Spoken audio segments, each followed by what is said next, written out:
এই অ্যাপ্লিকেশনটার আগের দিন আমরা file menu, new, open, save, save as, print এবং এক্সিটের কোড দেখেছিলাম। এডিটের মধ্যে কাট, কপি, পেস্ট, ফাইন্ড, ডিলিট এগুলো হয়েছিল। ও ফাইন্ডের জন্য আমাকে আলাদাভাবে করতে হবে, ঠিক আছে, ফাইন্ডটা বাদ দিলাম আপাতত। ফাইন্ডের আমি কোড করে তোমাকে দিয়ে দেবো, ঠিক আছে। আচ্ছা, ফরম্যাটের মধ্যে ফন্ট কালার হয়েছে, ফন্টের জন্য হ্যাঁ এটা হয়ে গেছে। কমন ডায়ালগের ফন্ট নিয়ে আর কোন কোন ফন্ট স্টাইল গুলো আসবে সেটা, এটা তো বুঝিয়েছিলাম আমি যে ফ্ল্যাগটা নিয়ে কোনটা কোনটা আসবে, ইফেক্ট গুলো আসবে, কালার গুলো আসবে এটা। আচ্ছা, এর মধ্যে কালারের window, just CD one dot show colour, একটাই কোড। আচ্ছা, ভিউ এর মধ্যে থেকে আছে টুলবার আর স্ট্যাটাস বার। টুলবার কন্ট্রোল হচ্ছে উপরে যেটা দেওয়া আছে সেটা টুলবার কন্ট্রোল, আর এটা হচ্ছে স্ট্যাটাস বার কন্ট্রোল। এখানে তো আমরা স্ট্যাটাস বারে কি কি ভ্যালু শো করবে সেটা শো করে নিয়েছি, নেক্সট টুলবারেও বসিয়ে নিয়েছি। তো টুলবার কন্ট্রোলটা শো অ্যান্ড হাইড, আমি যদি এটাকে রান করি, ভিউয়ে গিয়ে দেখি টুলবারে ক্লিক করলে টুলবারটা আউট হয়ে যাচ্ছে এবং এখানকার টিক মার্কটাও চলে যাচ্ছে। এই টিক মার্ক দেওয়া এই বক্সটাকে চেক বক্স বলা হয়। আবার স্ট্যাটাস বারে ক্লিক করো, দেখো স্ট্যাটাস বারটা হাইড, এখানে চেক বক্সটাও নেই। আবার টুলবারে ক্লিক করো, টুলবার চলে এসছে, এখানে গিয়ে যদি দেখো তাহলে টিক মার্কটা চলে এসছে, অর্থাৎ চেকটা চলে এসছে। স্ট্যাটাস বারটাকে আমি এখানে শো করিয়ে নিলাম। তাহলে শো অ্যান্ড হাইড কিছুই না, কিছু কাজ নেই এখানে, ভিজিবল ট্রু আর ফলস এর ব্যাপার আছে, শো অ্যান্ড হাইড এর ব্যাপার আছে, ঠিক আছে। তাহলে আমাকে এখানে যেটা করতে হবে যে ভিউয়ে গিয়ে কোডটা লিখতে হবে। এই এই কন্ট্রোলটার একটা নাম আছে, মাথায় রাখবে, কি আছে, টুলবার 1। আর এই কন্ট্রোলটার নাম কি আছে, স্ট্যাটাস বার 1। আর একটা জিনিস, তুমি যখন মেনু যখন তৈরি করো ভিউয়ে গিয়ে এইটার একটা নাম দিয়েছো, এইটার একটা নাম দিয়েছো তো। আমাকে দুটো জিনিস মাথায় রাখতে হবে, যখন আমি এই টুলবার নিয়ে কাজ করব, এর মেনুর নেমটাকেও কাজে লাগাতে হবে, প্লাস এই কন্ট্রোলটার নেমটাকেও কাজে লাগাতে হবে। আমি টুলস এর মধ্যে গিয়ে যদি দেখি মেনু বারে, মেনু এডিটরে এর মেনুর নামটা কি দিয়েছিলাম, ভিউ এর মধ্যে টুলবার, তাই দেখবে, ক্লিক করো, এর নাম দিয়েছিলাম, নেম ছিল টুলবার, TOOLBAR। এটা এটা হচ্ছে মেনুর নেম। আর এটার কন্ট্রোলটার নেম হচ্ছে টুলবার 1, মানে সেম নেমই আছে, শুধু 1 আর টুলবার আছে, তাই না। এবার করে যাও, ফলো করো, ইজি, খুব একটা কঠিন নয়। কন্ডিশন আছে, যদি টুলবার ডট চেক, মানে ওই মেনুর যদি চেক ট্রু হয়, অর্থাৎ চেক যদি থাকে, মানে টিক মার্ক যদি থাকে, তাহলে কি হবে, টুলবার কন্ট্রোলটা, এটা হচ্ছে toolbar control, toolbar 1 dot visible কি হয়ে যাবে, ফলস, ঠিক আছে। আর এর চেকটা কি হয়ে যাবে, না না, দুটো জিনিস হবে। দেখো, আমি যখন এইখানে ফলো করো, ভিউয়ে গিয়ে এইটা চেক ট্রু আছে, এই অবস্থাতে যদি তুমি ক্লিক করো, যদি চেক ট্রু থাকে এবং তুমি ওর উপর ক্লিক করলা, তাহলে টুলবার 1টা হাইড হয়ে যাবে এবং এর চেকটা আনচেক হয়ে যাবে। বুঝতে গেল তো, এইটাই বলা হয়েছে এখানে। যদি টুলবারে চেক ট্রু থাকে, ওই অবস্থা তুমি কি করছো, ওর উপর ক্লিক করছো, তাহলে টুলবার 1 ভিজিবল, মানে এই কন্ট্রোলটা ভিজিবল ফলস হয়ে যাবে এবং এর চেকটাও কি হয়ে যাবে, ফলস হয়ে যাবে, ঠিক আছে। এই দুটো কাজ। কিন্তু আরো কিছু করেছি, RTBর ওই যে রিচ টেক্সট বক্সের উপর উঠিয়েছি, টপ 0 করেছি এবং ওর স্কেল হাইট কি করেছি, এরকম একটা করেছি, ঠিক আছে। এটা করেছি, এটা না করলেও তুমি বুঝতে পারবে, ঠিক আছে। এটা করবে, দেখবে অ্যাডজাস্ট হবে কিনা, ওকে। মানে এটা হলে ওটা হবে। আর যদি চেকটা ট্রু থাকে, ঠিক আছে, না হলে কি হবে, যদি না হলে মানে কি, চেক দেওয়া নাই, এটা মানে চেক থাকলে ওটা হবে, আর চেক দেওয়া না থাকলে কি হবে, এলস দিয়েছে, চেক দেওয়া না থাকলে, অর্থাৎ এখানে যদি টিকমার্ক দেওয়া না থাকে, তাহলে চেকটা ট্রু হয়ে যাবে আর ওর ভিজিবলটাও ট্রু হয়ে যাবে, ঠিক আছে। আর হাইট উইডটা কমা করা হবে এটা, হ্যাঁ। তাহলে এখানে দেখো, এই মুহূর্তে যখন আমি ভিউয়ে ক্লিক করছি, টুলবারে ক্লিক করব, টুলবারে চেক ট্রু আছে, তাহলে আমার ইফের ফার্স্ট লটের কন্ডিশনটা হবে, তাই না, মানে ট্রু কন্ডিশনটা হবে। এই কি হয়ে গেল, যে ক্লিক করলাম প্রথম কন্ডিশনের যে কোডটা ছিল, ফার্স্ট কন্ডিশনের যে কোডটা ছিল সেটা হয়ে গেল, এটা হয়ে গেল, ভিজিবলটাও ফলস হয়ে গেছে, চেকটাও ট্রু হয়ে আনচেক হয়ে গেছে, দেখো এখানে কি আর চেক নেই, ঠিক আছে। এই অবস্থায় যদি ক্লিক করো, তাহলে ফার্স্ট কন্ডিশনে তোকে পাচ্ছে না, তাহলে সেকেন্ড কন্ডিশনে যেটা লেখা আছে এলস দিয়ে, অর্থাৎ ফলস কন্ডিশনে যেটা লেখা আছে সেটা আমাকে চেক করবে। ফলস কন্ডিশনে কি আছে না, তো ওর এই অবস্থায় যদি ক্লিক করি চেক আনচেকটা চেক হবে এবং ওই টুলবারটা আবার চলে আসবে। ঠিক আছে, ক্লিক করলাম, এরকম আনচেকটা গিয়ে দেখো চেক হয়ে গেছে আর টুলবারটা চলে আসছে। স্ট্যাটাস বারের ক্ষেত্রেও সেম জিনিস করতে হবে, কিন্তু অনেকে গন্ডগোল করে কি এই দুটো জিনিস, স্যার এখানেও টুলবার লিখলাম এখানেও টুলবার 1 লিখলাম, তাহলে এই টুলবারটা কি আর এই টুলবারটা কি? এইটা হচ্ছে মেনু কন্ট্রোলের নাম, কারণ কন্ট্রোলেতে চেক বক্স ট্রু করেছিলাম। দেখো আমি অপশনে গিয়ে যখন টুলবার মেনু এডিটর করি এটাতে ক্লিক করি, ঠিক আছে, টুলসে গিয়ে মেনু এডিটর, এখানে যখন আমি এই যে চেক বক্স গুলো এখানে চেকটা এটার ক্ষেত্রে দেওয়া আছে তাই না, টুলবার কন্ট্রোলে ক্লিক করো, এবার চেক ট্রু করা আছে। ঠিক আছে, আচ্ছা সেম স্ট্যাটাস বারের ক্ষেত্রেও তাই হবে। তাহলে এটার কিছু সেরকম কঠিন কিছু এক্ষেত্রে লিখে নিয়ে রাখো, এই রেজিস্টারটা কমবে বাড়বে এরকম কিছু কোড দেওয়া নাই, ঠিক আছে, ডিলেট দিতে পারো, চেক করে দেখবো নিজের মতন করে। ওকে, তাহলে এই স্ট্যাটাসটা হচ্ছে মেনুটার নাম, মেনু কন্ট্রোলটার নাম, আর এই স্ট্যাটাস বারটা হচ্ছে এই স্ট্যাটাস বার কন্ট্রোলটার নাম, এটার নাম। ঠিক আছে, এইটা তাহলে ট্রু থাকলে কি হবে আর চেক ফলস থাকলে কি হবে, ক্লিয়ার? তাহলে এটা কঠিন কিছু নয়, পারবে তো? আচ্ছা নেক্সট আসছে কি আর হেল্প, হেল্পের মধ্যে কিছু লিখি নেই, ফাঁকা, হেল্পের করে নিজের মতন করে করবে। কেমন নিজের মতন করে করবে?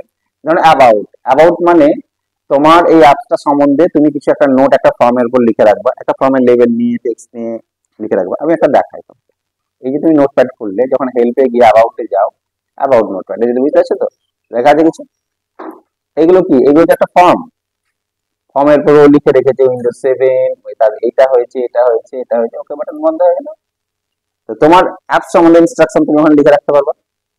ঠিক আছে, আর হচ্ছে কন্ট্যাক্ট দিয়েছিলাম আমি, কন্ট্যাক্টে কি করবে, কন্ট্যাক্টে তোমার নাম ছবি দিয়ে এখানে একটা ফটো বসা, একটা ফর্ম তৈরি করবে, ফটো বসাবে, দিয়ে সেখানে কন্ট্যাক্টে গিয়ে লিখে রাখবে তুমি তৈরি করেছো তোমার নাম এই এই ডিটেলস, ঠিক আছে, কন্ট্যাক্ট ডিটেলস কে তৈরি করেছে অ্যাপসটা। ঠিক আছে, এগুলো এগুলোতে কি ওখানে মাইক্রোসফট কোম্পানি তৈরি করেছে তাদের নাম আছে, তো বড় বড় ব্যাপার।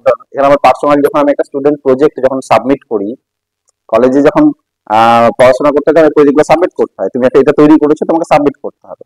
ঠিক আছে, তাহলে তখন তুমি তোমার ডিটেলস দিয়ে রাখবে ওখানে কন্ট্যাক্টে গিয়ে, এবং সেটা কি করবে, একটা আলাদা ফর্ম নিবা, একটা আলাদা ফর্ম নিবা, নিউ ফর্ম নিয়ে তাতে ডিজাইন করে ওই অমুক, হ্যাঁ শো ফর্ম অমুক নাম্বার ফর্ম ডট শো, তাহলে হলো, আর কিছু না। ওখানে একটা বাটন করলে ওকে বাটন আনলক নি করে রাখবো ওখানে, তাহলে বন্ধ হয়ে যাবে।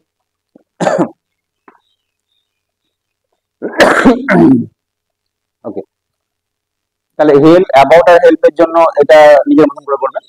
এবার আমরা যেটা আসবো এই টুলবার কন্ট্রোলে কোড কি করে ইউজ করব। দেখো টুলবার কন্ট্রোলের উপরে বাটন বসানো আছে, প্রত্যেকটা বাটনের ইন্ডেক্স আছে আলাদা আলাদা, প্রপার্টিজে যাও, দেখে নাও বাটনস এর ইন্ডেক্স গুলো ফলো করো। এক নাম্বার এই এটা হচ্ছে নিউ, নিউ এর ইন্ডেক্স কত, 1। তারপরে এটা হচ্ছে ওপেন এর, এটা সেভ এর, 4 নাম্বার স্পেস সেপারেটর, ওখানে কোনো নাই, এটা মাথায় রাখবে। 5 এর আছে, 6 এর আছে, 7 এর আছে, 8 এর আবার নেই, দিয়ে 9 10 11 12 নেই, 13 14 15 16 আছে। ঠিক আছে, ইন্ডেক্স দিয়ে কোড লিখতে হবে। কেমন, যদি বাটনের ইন্ডেক্স 1 হয় তাহলে নিউ এর কোড, যদি বাটনের ইন্ডেক্স 2 হয় তাহলে ওপেন এর কোড, যদি 3 হয় তাহলে সেভ এর কোড, যদি 4 বাদ দিয়ে 5 হয় তাহলে কাটের কোড, তাহলে কাটের কোড নিউ এর কোড এগুলো তো অলরেডি লেখা আছে, আমাকে পুরো কোডটা লেখার দরকার না, সেক্ষেত্রে ওই প্রসিডিওরটাকে কল করলেই হয়ে যায়। প্রসিডিওর মানে আমি বলছি যে নিউ এর মধ্যে এই যে এইটা, এই যে নামটা দেখতে পাচ্ছ এটা হচ্ছে সাব প্রসিডিওর প্রাইভেট, ঠিক আছে, সাব প্রসিডিওর বলা হয়, প্রাইভেট সাব লেখা আছে, এবং এই সাবটা কোথায় গিয়ে শেষ হচ্ছে, এখানে এন্ড সাব লেখা আছে, শেষে দেখো কি লেখা আছে, এন্ড সাব। অর্থাৎ এই নামটাকে যদি কপি করে তুমি কল করে নাও CALL দিয়ে নামটা বসিয়ে দাও, তাহলে এখানকার কোডের কাজটা হবে, পুরো কাজটা যতটা লিখেছো সবটাই হবে। বোঝা গেল? তাহলে পুরো কোডটাকে কপি করার দরকারও নেই, শুধু প্রসিডিওর নামটাকে কল করলেই হয়। ঠিক আছে, আমি দেখি করা আছে এখানে, ডাবল ক্লিক করবে, কোড লিখতে গেলে ডাবল ক্লিক করবে, চলে আসছে। এবার দেখো ইফ, টুলবারের উপর ডাবল ক্লিক করে, ঠিক আছে, ওর ভিতরে লিখতে হবে button dot index equal to 1, এই যে বাটন ডট ইন্ডেক্স কথাটা কিন্তু লিখতে হবে তোমাকে। ঠিক আছে, বোঝা গেল? Button dot index equal to 1, এক হলে কল করেছি কাকে, নিউ, নিউ ক্লিককে, ওইখানে যেটা লেখা আছে, ঠিক আছে, অটোমেটিক ওই কোডটা কাজ করবে। যদি 2 হয় তাহলে ওপেন, তাহলে এগুলো তো কঠিন নয়, সহজে হয়ে যাবে। 3 হলে সেভ, 4 বাদ দিয়ে দিয়েছি, 5 হলে কাটের, 6 কপি, 7 কি আছে পেস্ট। আচ্ছা এবার দেখো এই কোডগুলো কি তোমার লেখা আছে? বোল্ড, ইটালিক, আন্ডারলাইন, তারপরে অ্যালাইনমেন্ট লেফট, সেন্টার, রাইট, এগুলো লেখা আছে কি? এগুলো কোথাও লেখা নেই আমার। যেহেতু লেখা নেই তাই আমাকে কোড বসাতে হবে। আচ্ছা এবার আসি bold, italic, underline. Bold, italic, আন্ডারলাইনটা কত নাম্বার হচ্ছে আমার? এটা 3 4 5 6 7 8 9 10 11, তাই না? 13 14 15। আচ্ছা তো আমি অ্যালাইনমেন্ট আগে লিখে নিয়েছি। এখানে এখানে কি করেছি আমি, দেখো অ্যালাইনমেন্টের কোডটা আগে লিখে নিয়েছি, 13 কোডটা আগে লিখে নিয়েছি। ইন্ডেক্স নাম্বার যা বসাবো সেই কাজ করবে, তুমি অসুবিধা নাই। তুমি ইন্ডেক্স মানে কোন ইন্ডেক্সের কোনটা কাজ সেটা বলে দিলেই হলো। এখানে অ্যালাইনমেন্ট দেখো, বাটনের ইন্ডেক্স যদি 13 হয়, 13 নাম্বার বাটন মানে হচ্ছে আমার এইটা, ঠিক আছে, লেফট অ্যালাইনমেন্ট। তো alignment RTB one dot sel alignment কি হবে? 0 0 মানে কিন্তু লেফট, 0 এখানে দেখতে পাবা, দেখবা ঠিক আছে লেখা থাকে 0 মানে হচ্ছে লেফট। যদি 14 হয় তাহলে সেন্টার, সেন্টারে কিন্তু 2 মানে 0 1 2 করলে হবে না। আর 15 ক্ষেত্রে কিন্তু কি হবে? 1 হবে, ঠিক আছে, মানে রাইট অ্যালাইনমেন্ট হবে। সেল অ্যালাইনমেন্ট করবা অর্থাৎ সিলেক্টেড লেখাটার অ্যালাইনমেন্ট চেঞ্জ করবে। ওকে, আমরা একবার টেস্ট করি, রান করলাম, এই যে লেখাটাকে সিলেক্ট করলাম, সিলেক্ট করে আমি যদি রাইট করি দেখো ডান সাইডে চলে গেল, সেন্টার করলে সেন্টার, আর লেফট করলে লেফট। তার মানে এটা হচ্ছে 0, এটা হচ্ছে 2, আর এটা হচ্ছে 1। ওকে, তাহলে 13 14 15 হয়ে গেল। 16 নাম্বার এটা, তাহলে আমি পরেরটা কি করেছি? 16 করেছি, 9 করেছি। বোল্ড ইটালিক, বোল্ড ইটালিকের ক্ষেত্রে একটু আলাদা আমাকে করতে হয়েছে। কেন করতে হয়েছে দেখো, বোল্ডের আবার একটা ফ্যাক্টর আছে। হ্যাঁ, বোল্ড ইটালিকের ফ্যাক্টরটা একবার ভালো করে আগে চেক করে নিই, তারপরে আমি বলছি। রান করি, এই লেখাটা সিলেক্ট করেছি, ফরম্যাটে গিয়ে একটু ফন্টটা বড় করি তাহলে বুঝতে পারবে। এখানে ফন্টের নাম টাইমস নিউ রোমান দিলাম, 16, একটু বড় করি। ওকে, এই লেখাটা বড় হয়েছিল। তুমি যখন লেখাটাকে সিলেক্ট করে এই বোল্ডে ক্লিক করবে, লেখাটা একটু মোটা হচ্ছে এবং বোল্ড বাটনটা প্রেস হয়ে থাকছে। দেখো আমরা দেখি যখন এমএস ওয়ার্ডে করি বোল্ডটা হাইলাইট হয়ে যায়, তাই না?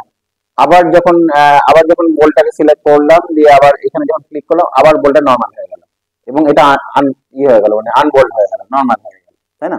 তাহলে আমাকে এই বাটনটাকেও প্রেস করাতে হবে এবং কোডিং এর কাজও করাতে হবে, ঠিক আছে? বাটনটা যেন প্রেস হয়ে থাকে, ঠিক আছে, এই জিনিসগুলো করাতে হবে। তাহলে ইটালিকে ক্লিক করলাম, দেখো ইটালিক কোথায়? ইটালিক প্রেস হয়ে গেল, আবার ক্লিক করলাম আনপ্রেস হয়ে গেল। ওকে, আন্ডারলাইনের ক্ষেত্রেও তাই, প্রেস আনপ্রেস। তাই এই প্রেস আনপ্রেস নিয়ে আমাকে কোডিংটা করা আছে এবং অনেকটাই এক্সেল এর মতন কন্ডিশন ইউজ করা হয়েছে।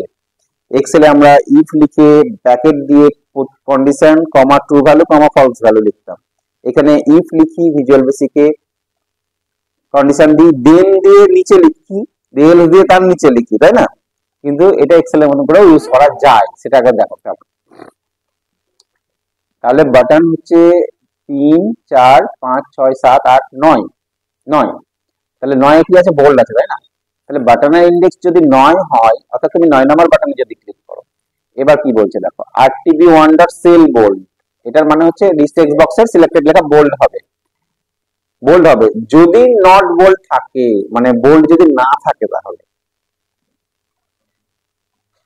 কেমন কথাটা? কথাটা হচ্ছে তুমি এখানে দুটো লেখার মধ্যে অর্ধেকটা সিলেক্ট করেছো, টেক্সট ফন্টকে বোল্ড করে নিয়েছো, তাহলে তো বোল্ড হয়ে আছে। এবার এইটাকে যদি সিলেক্ট করো তাহলে কি হবে? আবার কিন্তু বোল্ড হবে, বোঝা গেল তো? আবার কিন্তু বোল্ড হলো, যেহেতু বোল্ড ছিল না তাই বোল্ড হলো।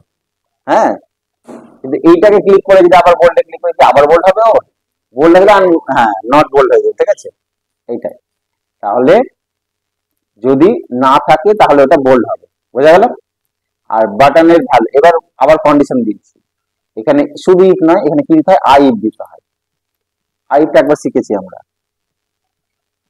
হ্যাঁ, এমএস অ্যাক্সেসে গ্রেড বার করার ক্ষেত্রে আই ইফ দিয়ে কন্ডিশন লিখলাম, পার্সেন্টেজ এত হলে এই গ্রেড, পার্সেন্টেজ এত হলে এই গ্রেড। আপডেট কোয়েরিতে মনে পড়ছে আই ইফ, তাহলে আরটিবি সেল বোল্ড, এটা হচ্ছে কন্ডিশন, মানে বাটনের ভ্যালুটা কি হবে, ঠিক আছে? যদি সেল বোল্ড হয়, যদি বোল্ড হয় তাহলে টুলবারটা প্রেস হয়ে যাবে, মানে বাটনটা কি হয়ে যাবে, প্রেস হয়ে যাবে। আর বোল্ড না থাকলে কি হয়ে যাবে, আনপ্রেস হয়ে যাবে। ঠিক আছে, এই দুটো কাজ করাতে হবে। তাহলে নয়ের ক্ষেত্রে যেমন করলাম, ইটালিকের ক্ষেত্রে এবং আন্ডারলাইনের ক্ষেত্রে সেম জিনিস। ঠিক আছে, ওটা বোল্ডের জন্য কোড, এটা ইটালিকের জন্য কোড, ওটা আন্ডারলাইনের জন্য কোড। বুঝতে পারলে, বোঝা গেল? আচ্ছা, আর এই যে বুলেটস যেটা আছে 16 নম্বরে আছে, সেল বুলেট বলে ওর মধ্যে কোডিং আছে। আর এবং 1 দিলে, বুলেটের ভ্যালু যদি 1 দিই, তার মানে একটা করে বাটন চলে আসবে, গোল বুলেট আসবে। ঠিক আছে, হ্যাঁ, মানে আমরা বুলেটস যখন ইউজ করে রান করলাম, এখানে আমি বুলেটস চাইছি, বুলেটসে ক্লিক করলাম, এখানে গোল বাটন চলে আসছে, এবং তুমি যখনই এন্টার মারবা এই বুলেটসটা অটোমেটিক চলে আসবে, এন্টার মারো চলে আসবে, আর দরকার নেই আবার এন্টার মারো চলে যাবে। কোনটা? এই বুলেটটা? হ্যাঁ, না কোনো কোড লাগবে না, বুলেটস মানে সিনট্যাক্সে নিয়ে নিবে অটোমেটিক। ঠিক আছে, ওর মধ্যে নিয়ে নেবে। তাহলে এই হলো আমাদের ওয়ার্ডপ্যাড যে অ্যাপ্লিকেশন, ওয়ার্ডপ্যাড নাম, ওকে এটা ওয়ার্ডপ্যাড নয়, মাইক্রোসফট কোম্পানি ওয়ার্ডপ্যাডের সঙ্গে তুলনা করা যাবে না। ঠিক আছে, এটা হচ্ছে মাই প্যাড। ঠিক আছে, মানে আমাদের টেক্সট প্যাডও বলতে পারি আমি। ঠিক আছে, এই অ্যাপসটা কোডিংটা মোটামুটি এখানে কমপ্লিট করলাম। ঠিক আছে, এবার আমাদেরকে আবার নতুন কিছুতে যেতে হবে, একই জিনিস নিয়ে থাকা যাবে না। ঠিক আছে, এরপরে আমরা প্রজেক্টে চলে আসবো ডাইরেক্টলি। তো এটা এখানে আপাতত থাক। ওকে, পরপর পরপর এগুলো, মানে 3টে ভিডিও মানে সম্ভবত হলো, 3টে ক্লাসেই মনে কমপ্লিট হলো, তাই না? ওকে,